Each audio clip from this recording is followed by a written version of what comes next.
As Catholic churches throughout the Chicago area mourn the passing of Pope Francis, leaders and parishioners reflect on a pope who welcomed all to the Catholic Church.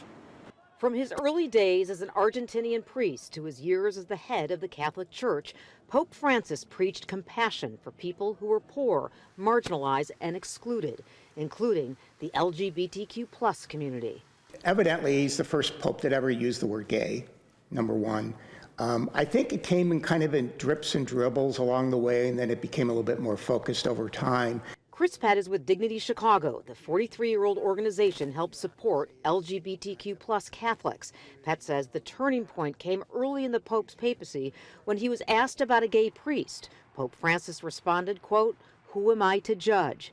Pett says his community knew then that Francis was a revolutionary figure. The focus was not on the primacy, it was on the primacy of the individual, not the primacy of doctrine. He wasn't coming back with, well, you know, the church teaches blah, blah, blah. The Pope pushed his inclusive attitude throughout the church. He urged leaders to be pastors rather than doctrinaires. Several Chicago Catholic churches now welcome the LGBTQ plus community.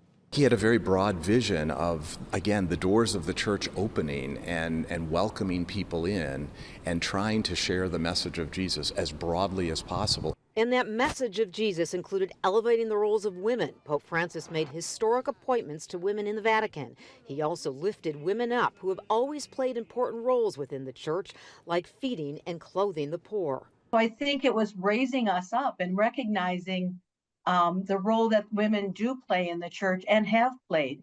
Women and members of the LGBTQ plus community hope the next pope will build on the teaching of Pope Francis's inclusivity.